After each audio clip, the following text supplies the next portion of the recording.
A paz do Senhor, graças ao bom Deus, estamos retornando mais uma vez aqui com vocês, meus amados irmãos, minhas amadas irmãs, para estarmos estudando a lição de número 6, do nosso manual. E a lição de número 6, ela vai completar aí as características dos salmos, as categorias dos salmos. Como nós vimos na aula passada, nós vimos ali 6 categorias, e desta feita nós vamos estar concluindo, ou trazendo aqui uma visão geral, de mais 6 categorias, que é os messiânicos, da natureza, da penitência, de peregrinação e salmos de súplicas. Nós vamos iniciar o texto 1 com os salmos messiânicos. E é interessante que quando nós debruçamos esta categoria, assim, aqui ela é assim denominada, porque ela contém referências proféticas quanto à pessoa de Cristo e bem como ao seu ministério terreno e também as implicações escatológicas, e do próprio ministério do Senhor Jesus. E é isso que nós vamos estar vendo um pouco aqui. Antes de nós iniciarmos propriamente aqui no nosso texto, eu queria tomar uma referência bíblica que está lá em Lucas, capítulo 24. Vamos ler os versículos 25, 26 e 27 e o versículo 44. Versículo 44 nós vamos estar lendo. Então, nos diz assim a palavra do Senhor. E ele lhes disse: honestos e tardos de coração para crer tudo o que os profetas disseram. Porventura não convinha que o Cristo padecesse essas coisas e entrasse na sua própria glória? E começando por Moisés e por todos os profetas, explicava-lhes o que dele se achava em todas as Escrituras. Versículo 44. E disse-lhes: são estas as palavras que vos disse, estando ainda convosco. Convinha que se cumprisse tudo o que de mim está escrito na lei, nos profetas e nos salmos. Então, basicamente, nós precisamos ter a ideia correta aqui de como o cânon do Antigo Testamento, principalmente o hebraico, ele foi composto, ele foi formado para poder entender essas expressões de Jesus, quando ele diz, começando por Moisés, ou começando pela lei de Moisés, nos profetas, ou todos os profetas, as Escrituras, ou nos Salmos, porque vocês vão perceber que os Salmos, ele fazia parte da terceira parte do cânon, que ele era dividido exatamente na lei de Moisés, nos profetas e nos escritos, que entram os profetas, os livros poéticos e assim por diante. Então, quando o Senhor ele se refere à lei de Moisés, aos profetas e aos salmos, ele está se referindo aí às escrituras, o cânon do Antigo Testamento como um todo. Uma outra coisa que nós precisamos destacar aqui é que muitos salmos eles foram escritos aproximadamente 1000 anos antes de Cristo. e vai conter então essas referências a ele, e tem algumas referências que elas são tão incisivas que não tem nem como se aplicar à vida da pessoa, tá? Existem salmos que Davi está falando dele e que tem uma conotação profética e pode se aplicar a Cristo, tá?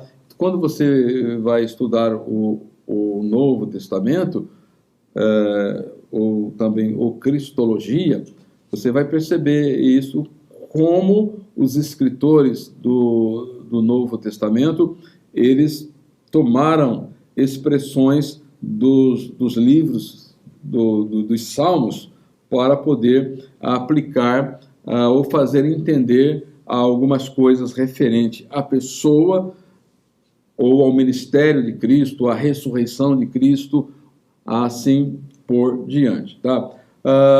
Há quem elenca os salmos messiânicos da seguinte forma. Então, eles acham que o Salmo 2, o Salmo 8, o Salmo 16, o 22, o 69, o 72, o 89, o Salmo 110, Salmo 118 e o Salmo 132 são salmos messiânicos.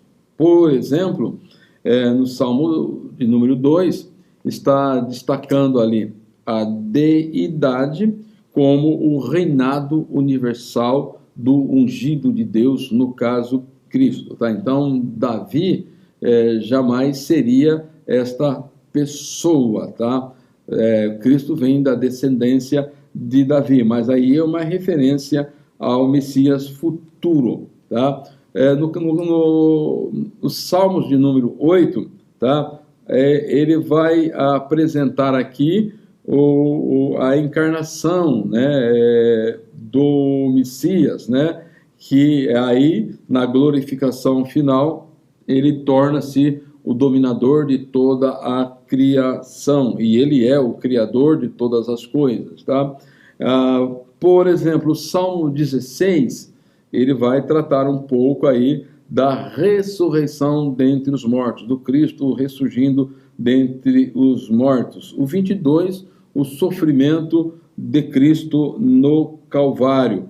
O 72 fala sobre a glória e eternidade do reinado de Cristo. Salmo 110, melhor dizendo, ele vai falar sobre Cristo como rei e o seu sacerdócio eterno, que vai falar sacerdote como a ordem de Melquisedeque. E o 132 vai apresentar Cristo como o herdeiro eterno do trono de Davi. E quando a gente vê as informações sobre o nascimento de Jesus, relatado por Lucas, você vai perceber que há esta referência muito grande lá. Tá? Então, para a gente entender um pouco isso, como explorar os salmos messiânicos, tá? Aí nós vamos analisar, como nós dissemos na aula passada,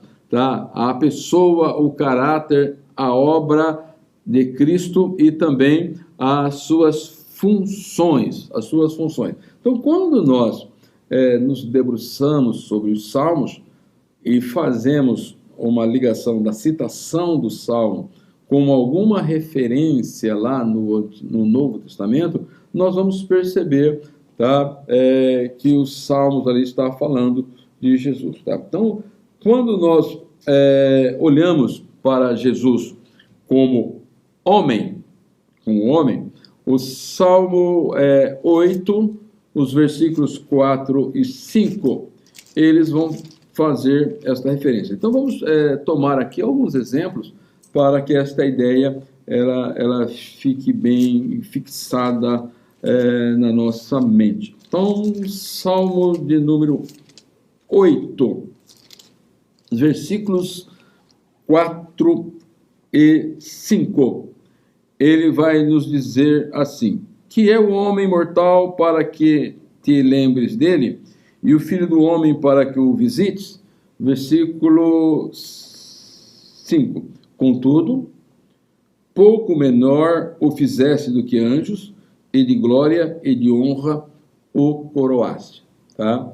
Aqui está fazendo uma referência tanto à encarnação de Cristo e à sua ascensão, tá? E aqui é aquela visão, tá? Essa glorificação aqui é a visão do Cristo ressurreto que nós temos lá no capítulo 5 do Apocalipse. Aí quando nós recorremos para o livro, para a carta, a epístola aos Hebreus, capítulo 2, vamos dar uma olhada lá, versículos 6 e 8. O que diz lá? Versículos 6 e 8 do capítulo 2 da carta aos Hebreus. Mas em certo lugar testificou alguém dizendo, em certo lugar. Que lugar é este? É o Salmo 8, os versículos 4 e 5. Então vejam só o que ele diz aqui. Voltando aqui, nos versículos 6 e 8. Mas em certo lugar testificou alguém dizendo, que é o homem para que dele te lembres, e o filho do homem para que o visites? Tu o fizestes um pouco menor do que os anjos, de glória e de honra o coroaste, e constituíste sobre as obras das suas mãos. Tá? Daí, quando você continua no contexto aqui, você vai perceber que Cristo precisou humanizar, tornar-se semelhante aos homens, para que nesta condição ele morresse a nossa morte, com a proposta de expiar, tá, os nossos pecados em propiciação a Deus. Tá? Então, você tem aqui uma característica desse salmo messiânico, que ele está falando de Jesus como homem. Agora, quando você pega o Salmo 45 e versículo de número 6, agora você vai estar vendo aqui Jesus como Deus. Jesus como Deus. Tá?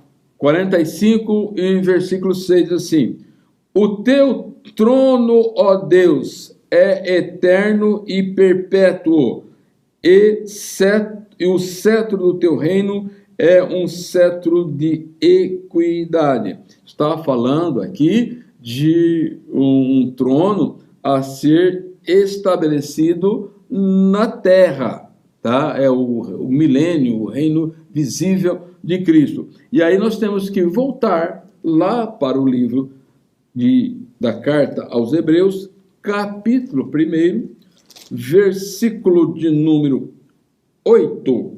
Vejam só o que diz. Mas do Filho diz. Quem é que está falando do Filho? Você volta no versículo 1 do capítulo 1, é Deus falando, né, através do Filho que é Cristo. Então, versículo 8. Mas do Filho diz, ó Deus. Deus falando do Filho, chamando-o de Deus. O teu trono subsiste pelos séculos dos séculos, cetro de equidade, e é o cetro do teu reino. Daí você vai perceber que no versículo 3 vai dizer que o Filho é o esplendor da sua glória e a expressa imagem da pessoa de Deus sustentando todas as coisas. Então, quando você pega Salmo 102, versículos 25 a 27, comparando com Hebreus 1 e 10, você vai ver aí a eternidade do Filho. Quando você pega Salmo 2, versículo 7, comparando com Hebreus 1 e 5, você vai ter aí Cristo como o Filho de Deus, o primogênito de Deus, tá? Então, a pessoa aí, você vai ter aí muitas outras referências com citações nos Salmos e com referências extraídas aqui lá no Novo Testamento. Então, nós colocamos aqui basicamente duas fundamentações que mostram aqui a pessoa do Messias, tá? O caráter do Messias, tá? Uma das características do Messias, dentre outras que nós vamos ter, nós temos lá no Salmo 45 e o versículo 7, aonde ele vai dizer: mas tu amas a justiça e aborrece a impiedade. Por isto, Deus, o teu Deus, te ungiu com óleo de alegria mais do que os teus companheiros. Tá?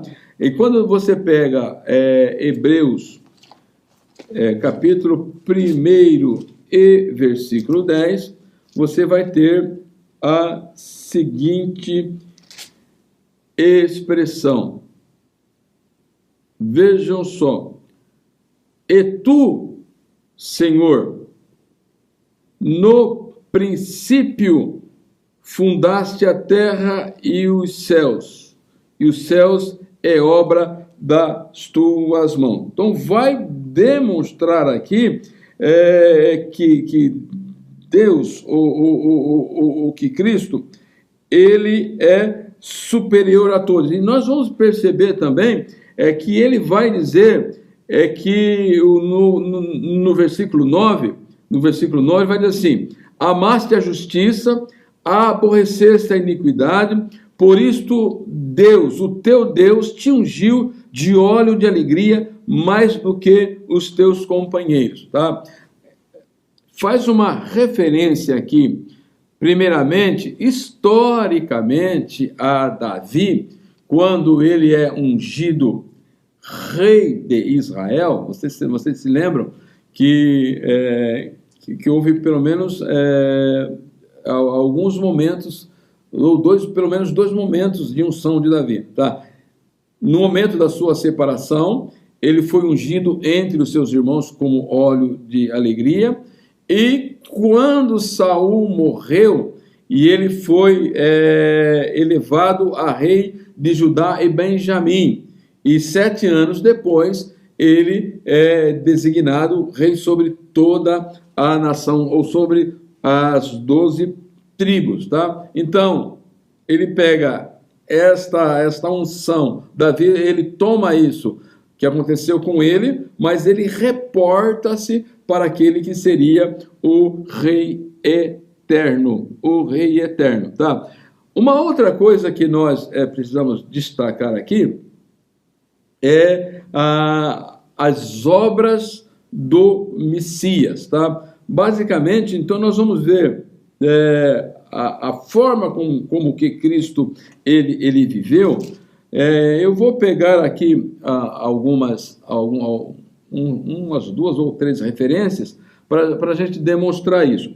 Quando nós pegamos o Salmo 40, versículo 6, ele vai dizer o seguinte: sacrifício e oferta não quisestes, os meus ouvidos abristes, holocausto, expiação pelo pecado não reclamaste. E aí ele continua dizendo no versículo 7, então disse: eis aqui, venho no rolo do livro, está escrito, tá? E ele diz que ele deleita em fazer a vontade de Deus. Quando nós pegamos a Hebreus capítulo de número 10, Hebreus 10, versículos de 5 a 7, nós temos esta mesma repetição aqui. Vejam só, para demonstrar aqui o caráter da obra do Messias, ele vai estar dizendo então nos versículos de 5 a 7. Pelo que entrando no mundo, diz: sacrifício e oferta não quisestes, mas corpo me preparastes. Versículo 6. Holocausto e oblações pelo pecado não te agrada. Versículo 7. Então disse: eis que venho, no princípio do livro está escrito de mim, para fazer a tua vontade, ó Deus. Então, o que o Salmo está demonstrando aqui com respeito à pessoa de Jesus Cristo é que Cristo, ele ofereceu no seu próprio corpo os sacrifícios a Deus, no seu próprio corpo. Então, razão pela qual precisava o corpo dele ser preparado para que assim o fizesse. Então, quando nós pegamos João, capítulo 1, dos versículos 12 a seguir, nós vamos perceber ali que o Verbo se fez carne e habitou entre nós, tá? Então, Cristo precisou que um corpo fosse preparado, o Deus eterno, para que pudesse habitar entre nós. Uma outra coisa que eu gostaria de destacar aqui é o Salmo 16, que ele vai falar da ressurreição do Senhor Jesus.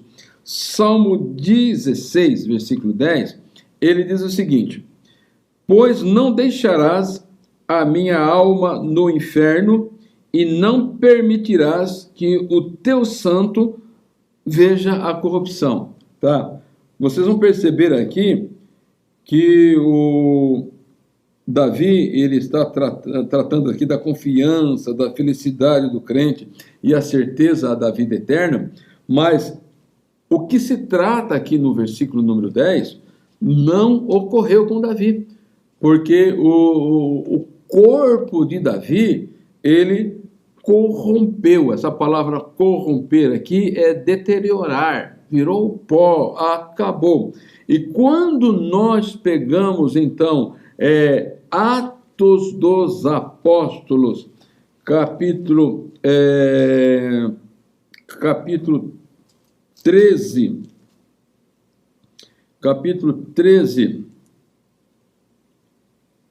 dos versículos 33 a seguir, vamos ler até do 33 ao versículo 36, vejam só, quando o apóstolo Paulo está discursando,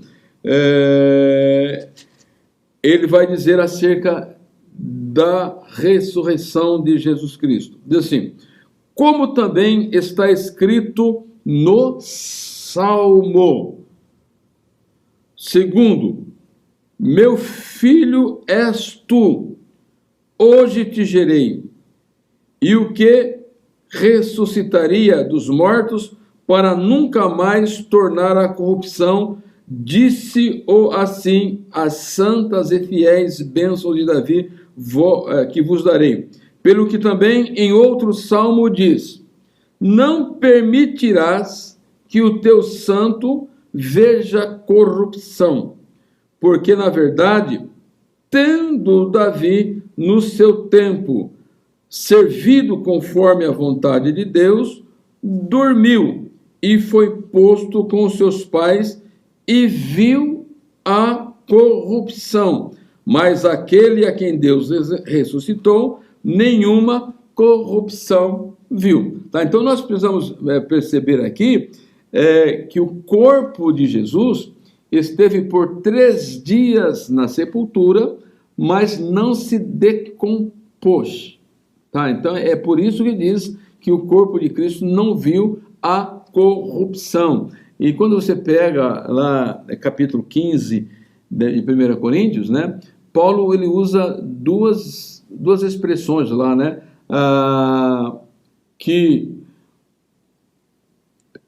uns vai ser revestido da incorruptibilidade e outros revestido da imortalidade, tá? Então, aquele que vai se revestir da incorruptibilidade é aquele que o seu corpo se corrompeu e quando ele ressuscitar, ele vai ressuscitar num corpo semelhante ao corpo de Cristo.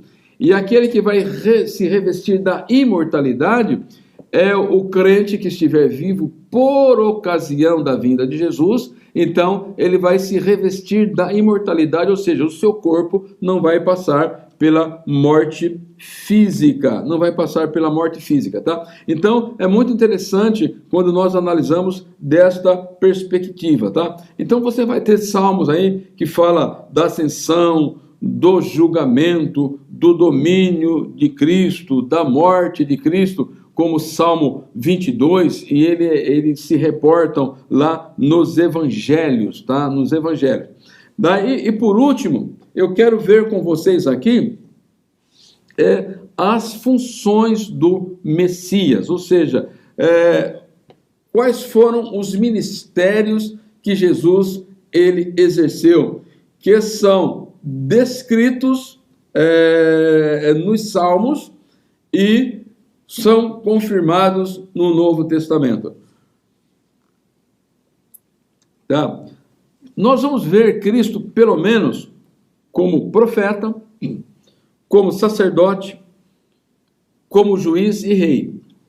Juiz e rei, o rei tem a competência de ser juiz. Então, muitas vezes, alguns só elenca como profeta, sacerdote e rei, tá? E não como juiz.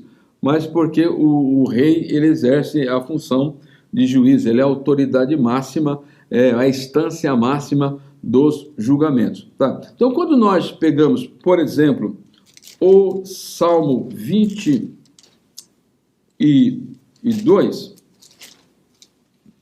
Salmo 22, e o versículo de número 22 diz assim: então declararei o teu nome aos meus irmãos e louvar-te-ei no meio da congregação. Essa aqui é uma prerrogativa do profeta. E quando nós pegamos, e o Salmo 40, versículos 9 e 10 também, tem esta mesma indicação. Quando você pega o Salmo 40, dos versículos de 9 a 10, diz assim: preguei a justiça na grande congregação, e eis que não retive os meus lábios, Senhor, tu o sabes, não escondi a tua justiça dentro do meu coração, apregoei com fidelidade a tua salvação, e não escondi da grande congregação a tua benignidade e a tua verdade. E quando nós vamos lá para Hebreus novamente, capítulo 2, nós vamos ter esta indicação. Hebreus 2, versículo de número 18. Diz assim, dizendo, começamos aqui com o versículo 11, para esclarecer melhor, assim, porque assim o que santifica como os que são santificados, todos são um, por cuja causa não se envergonha de lhes chamar irmãos, dizendo, então ele toma aqui dos Salmos, anunciei o teu nome aos meus irmãos e cantarei os teus louvores na congregação. Versículo 13, outra vez, porém neles a minha confiança, e outra vez, eis aqui a mim os filhos que o Senhor me deu. Tá? Então é muito importante, quando a gente vai buscar as profecias dos salmos messiânicos, fazer esse cruzamento. Daí você tem Cristo como sacerdote, o Salmo 110 e o versículo 4. Vamos pegar aqui só para a gente ver também, já que nós estamos pegando aqui algumas referências, o Salmo 110 e o versículo 4, ele vai nos dizer assim, jurou o Senhor e não se arrependeu, tu és um sacerdote eterno, segundo a ordem de Melquisedeque. E lá em Hebreus 5 e 6, ele vai dizer, como também diz noutro lugar, ou é lá no Salmo 110, tu és sacerdote eternamente, segundo a ordem de Melquisedeque. Porque ele faz aqui uma referência a Melquisedeque, porque o sacerdócio de Cristo não seria e não poderia ser segundo a ordem de Arão, porque era finito, ele tem aquela característica do transitório, tá? Porque sempre morria um e o outro assumia. E o sacerdócio de Cristo tinha que ter esse caráter de eternidade.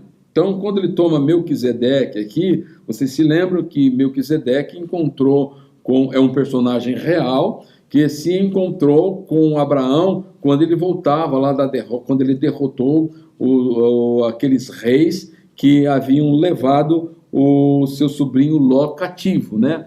E aí Abraão oferece dízimo, que ele era rei de justiça, né? Rei de Salém e sacerdote também. E aí, como diz segundo a ordem de Melquisedeque, porque a Bíblia não demonstra ou não apresenta a genealogia de Melquisedeque, então a gente não sabe quem é os pais dele, da onde ele principiou. Também a Bíblia não fala da morte dele, nós não sabemos quando ele morreu. Então é por isso que, segundo a ordem de Melquisedeque, porque Melquisedeque não tem referência de início e de fim, e Cristo necessariamente ele é eterno, ele é o alfa e o ômega, não tem princípio e não tem fim, tá? E aí quando você pega também Cristo como rei, o Salmo 2, versículo 6, Salmo 89, versículos 27,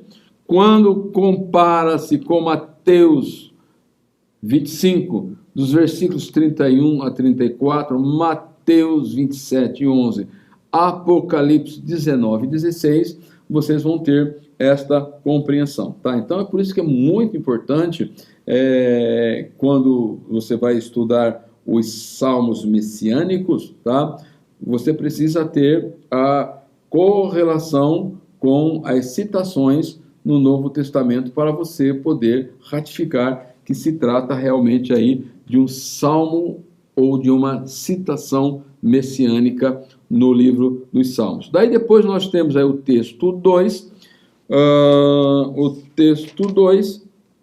que é os Salmos da Natureza, tá? A proposta dele aqui é enfatizar o poder criador, tá? Então, quando você pega aí o Salmo 8, o Salmo 29 e o Salmo 104, você tem esta ideia.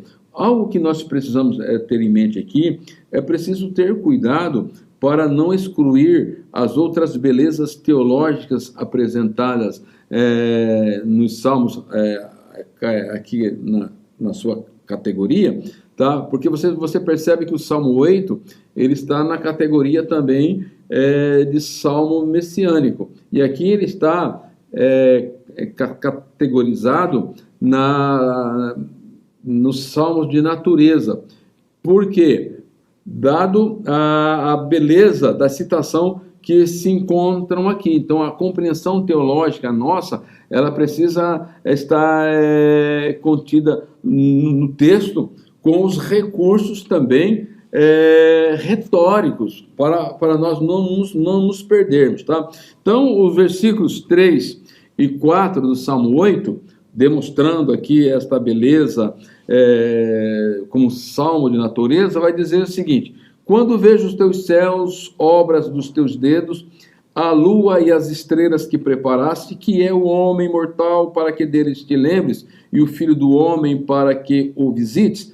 Vocês vão perceber aqui que nós temos uma figura de linguagem, aquela figura de linguagem a qual eu me reportei, que é o antropoformismo, quando atribui-se a Deus características humanas, tá? Vocês vão perceber aqui que ele vai dizer assim: quando vejo os teus céus, obras dos teus dedos, tá? Os dedos, então você tem que comparar, para você entender esse dedo de Deus aqui de forma poética, você precisa ir lá para Gênesis capítulo 1, para você ter uma ideia que está se referindo aqui os atos criadores de Deus, quando Deus estava criando, ou seja, que a criação tem a assinatura de Deus. Nós podemos perceber que Deus é o Criador porque tem a impressão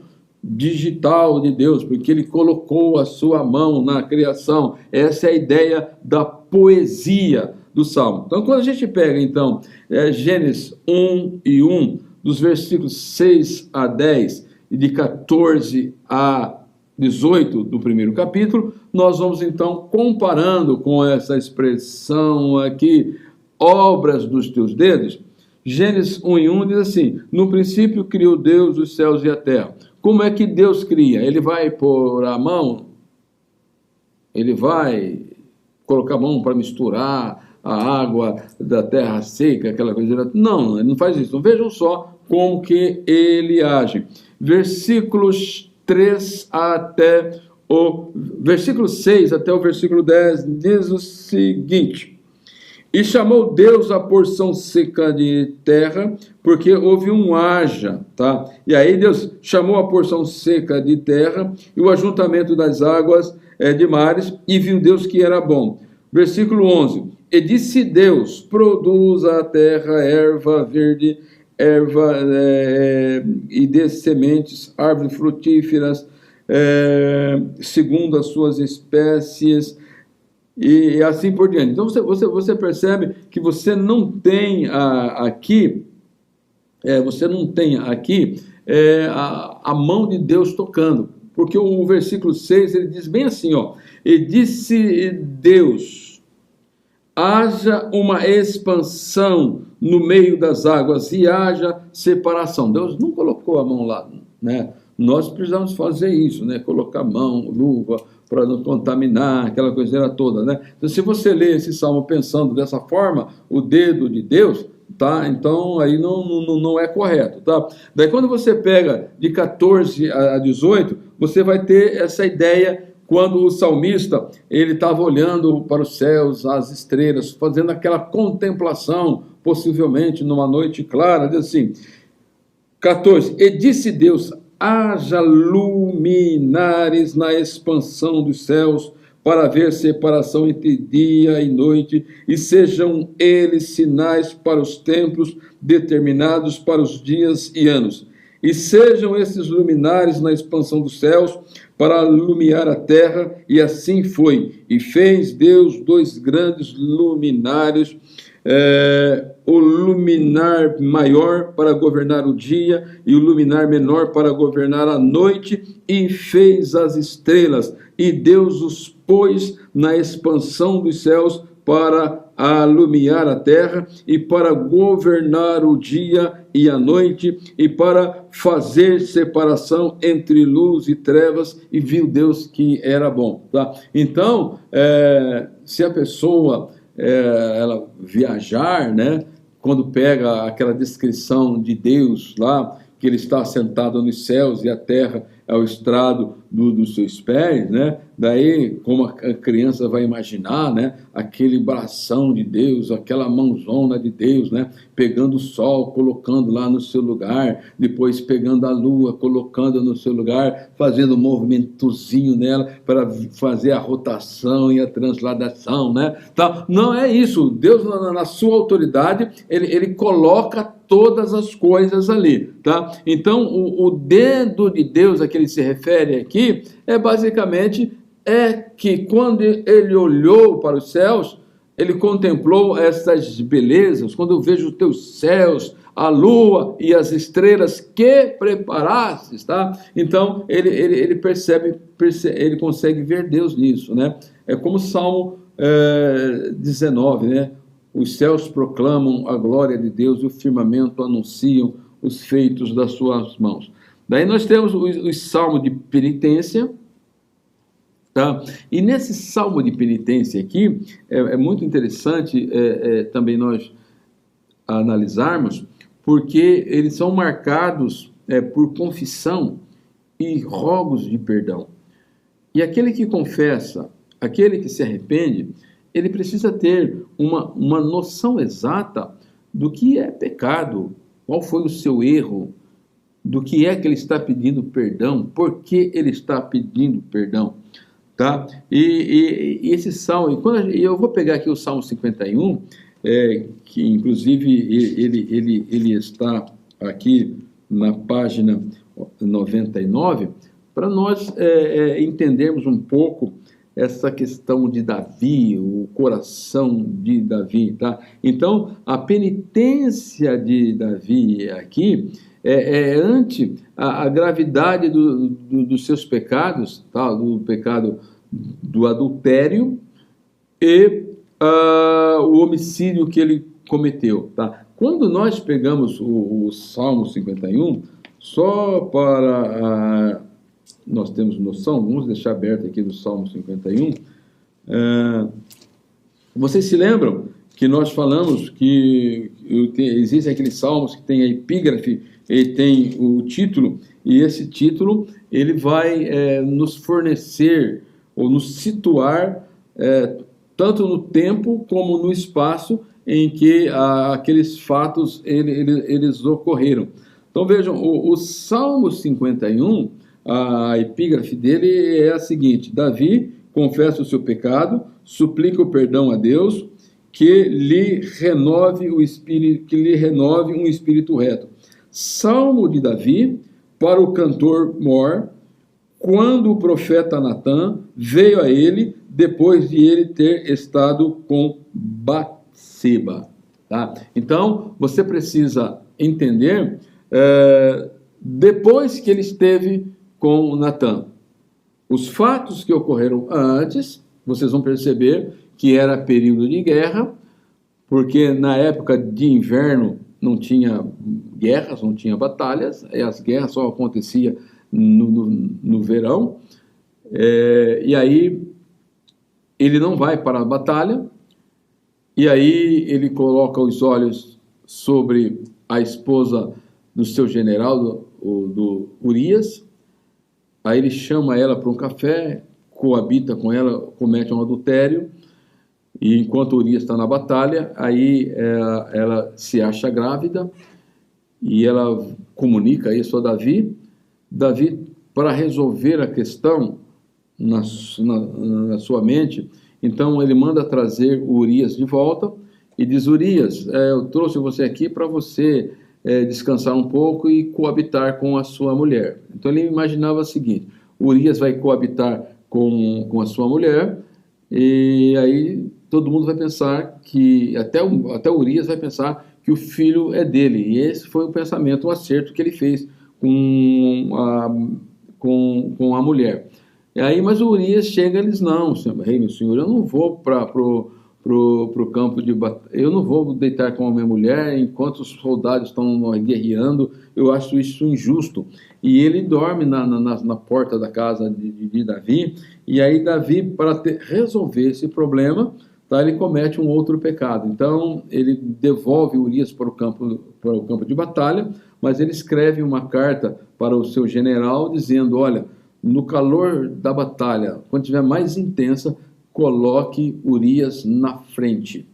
Tá? E quando ele lê isso, diz assim: olha, o rei quer que Urias morra, mas é pedido do rei, vou fazer isso. Daí ele faz isso, aí Urias morre, vem a notícia, né?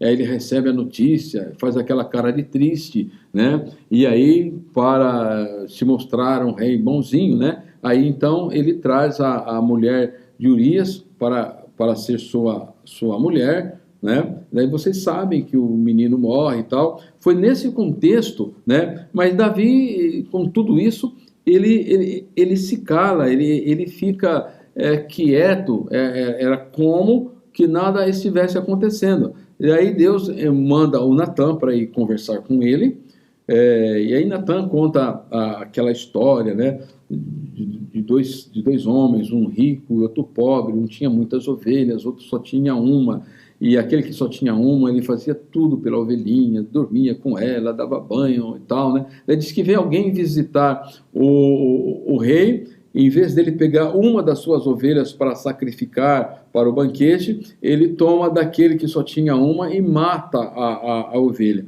E aí o Natã pergunta para o Davi: Davi, tu és rei, em questão de justiça, você é a instância máxima aqui no reino. O que você faria com um homem que agiu desta forma? Ele diz: esse homem é digno de morte. E aí o Natã disse: esse homem é você. No caso, você adulterou com a mulher de Urias e ainda você mandou matá-lo.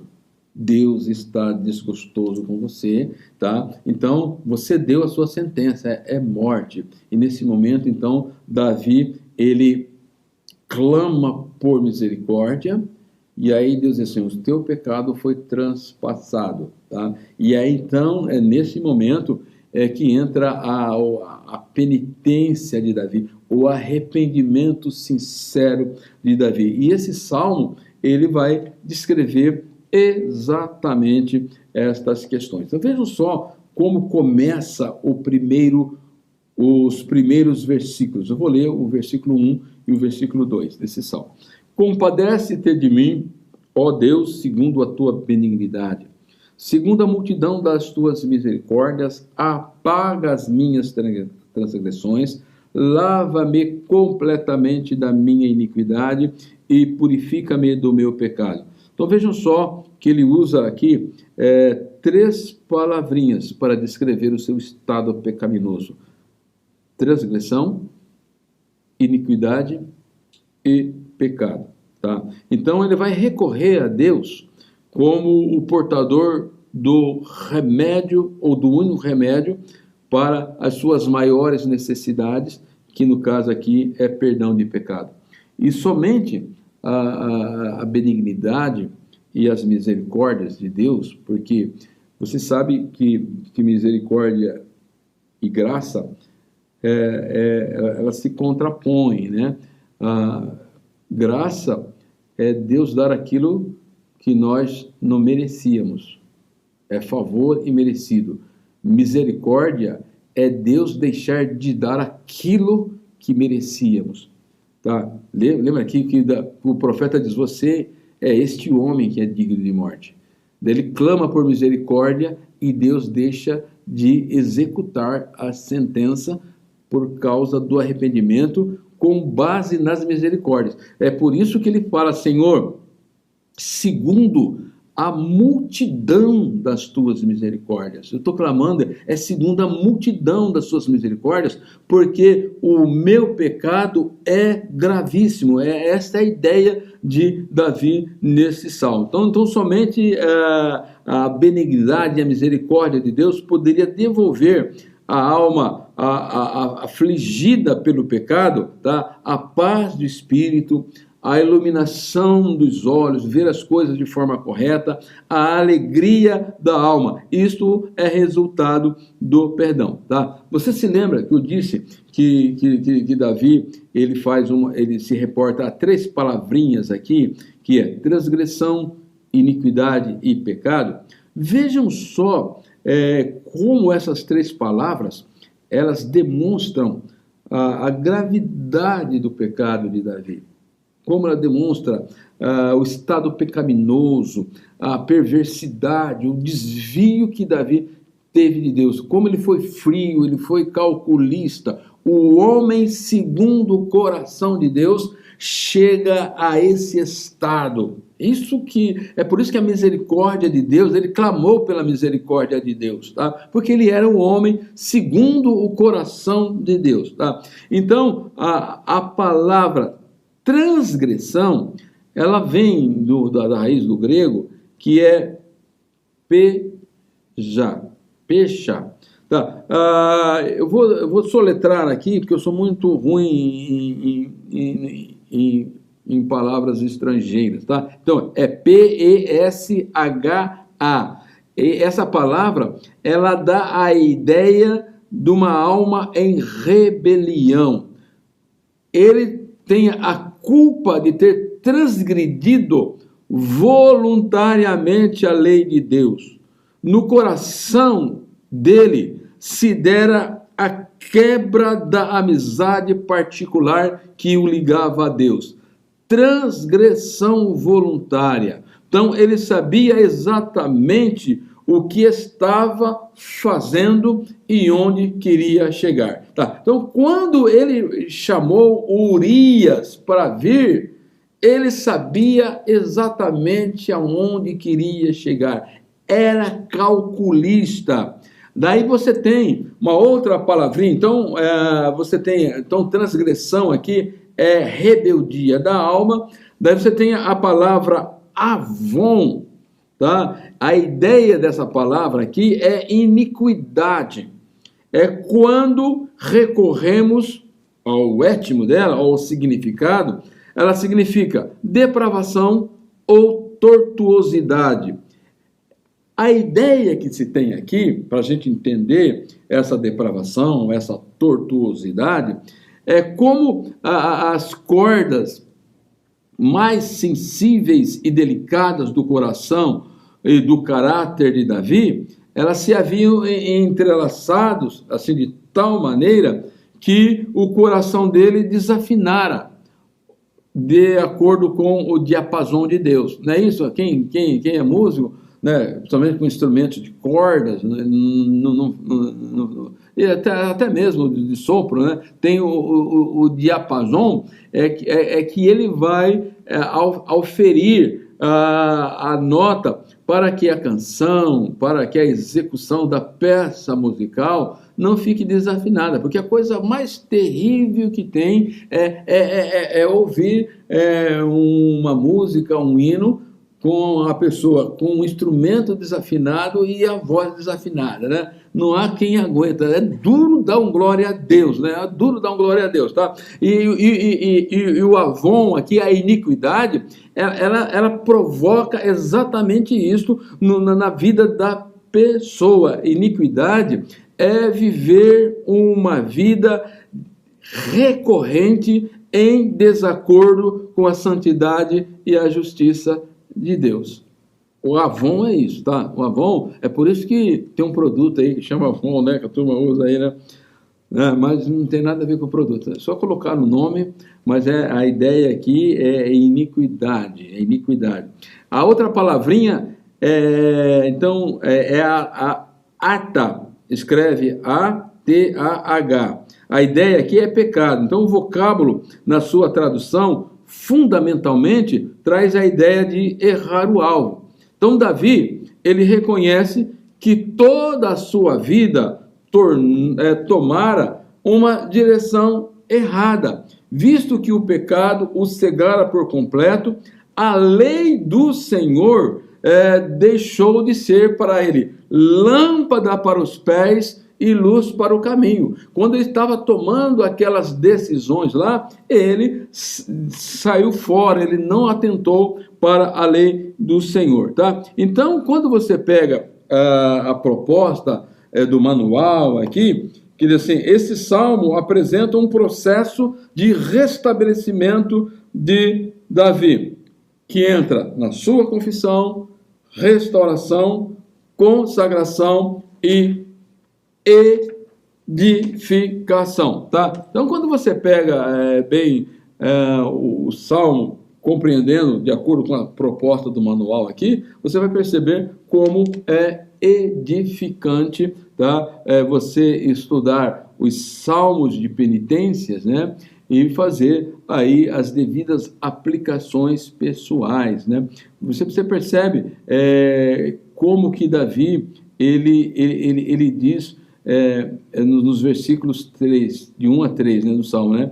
Compadece-te de mim, ó Deus, segundo a sua benignidade, segundo a multidão das tuas misericórdias, apaga as minhas transgressões, lava-me completamente da minha iniquidade, purifica do meu pecado. Então, ele reconhece o seu estado grave. Então, o penitente, o arrependido, ele precisa ter consciência da gravidade do seu pecado. Existem muitas pessoas hoje, né, que pedem perdão, vão para frente da igreja, rindo, mascando chiclete, perdão, irmão, eu quero entrar em comunhão com a igreja. Mas não tem contrição nenhuma, não tem contrição nenhuma. Então nós precisamos ter em mente quando a gente está nesse estágio de que a gente sente que pecou contra Deus e que precisamos da restauração de Deus. Então nós precisamos debruçar sobre esses salmos de penitência para saber qual deve ser o estado da nossa alma e como nós devemos procurar a Deus para a nossa restauração e edificação, tá? Muito bem. Tá? E depois nós vamos ter aí os salmos de peregrinação, tá? É aí que é conhecido como os Salmos dos degraus, né? E é interessante que eles eram, vejam só o que diz assim: o aluno deve lembrar no texto 5 da lição 4, explicamos que os salmos de peregrinação ou cântico de romagem eram cantados pelos judeus a caminho do templo para celebrar as festas religiosas. Então você percebe qual era o espírito daqueles que saíam das mais longínquas localidades para se dirigirem a Jerusalém para a adoração a Deus. Eles vinham no espírito de adoração, de louvor a Deus. Então cada salmo aqui tem o seu significado. Então, quando você percebe isso, você percebe que aquele que quando hoje vai à casa do Senhor para a adoração, para o louvor, ele precisa também ter essa predisposição, né, para a adoração a Deus. E, por último, nós temos aí os salmos de súplicas, tá, na página 105, tá, que vai relacionar aqui ao clamor do Senhor pelo socorro de alguma situação difícil em que a pessoa está vivendo, e ele vê que não há outra saída a não ser a intervenção de Deus, tá? A intervenção de Deus, né? Quando você pega, por exemplo, o Salmo 46, tá? Ele tem essa conotação, né? Deus é o nosso refúgio e fortaleza, bem presente na hora da angústia, pelo que não temeremos, que nos possa fazer não temeremos, ainda que a terra se mude, ainda que os montes se transportem para o meio dos mares, ainda que as águas rudes se perturbam, tá? A ideia que se tem aqui desse salmo é quando Israel estava cercado, a Samaria, né, estava cercada, né, por Senaqueribe, e as afrontas de Senaqueribe eram tremendas, que muitos estavam se desesperando, né, e aí quando o rei Ezequias ele entra no templo com a carta das afrontas do rei, né, diz: olha, Senhor, veja só aqui o que o rei está falando do Senhor, né? E daí quando você pega o versículo 4, né? Diz: há um rio cujas correntes alegra a cidade de Deus, o santuário, a morada dos Altíssimos. Deus está no meio dela e não será abalada. Deus ajudará no romper da manhã. As nações se embraveceram, os reinos se moveram, e ele se levantou a sua voz e a terra se derreteu. O Senhor dos exércitos está no meio. O Senhor dos exércitos está conosco, o Deus de Jacó é o nosso refúgio, né? Daí ele vai dizer que Deus ele faz cessar a guerra, ele quebra o arco e corta a lança, né? E queima os carros no fogo, tá? É quando se busca socorro, né? Então, quando você pega estes salmos de súplica, nós vamos ter basicamente estas ideias, né? Quando você conhece o contexto da guerra e da onde se originou o clamor do salmo, isso é muito edificante para as nossas vidas, tá? Meus amados irmãos, minhas amadas irmãs, espero que caminhemos bem e que eu forneci a vocês aí alguns subsídios que venham enriquecer e venham ajudá-los, né, na compreensão, no estudo do livro dos Salmos, né? Na próxima aula, querendo Deus, nós vamos falar um pouco sobre o livro de Provérbios, né? Então nos aguarde até a próxima aula, querendo Deus, em nome de Jesus. Amém.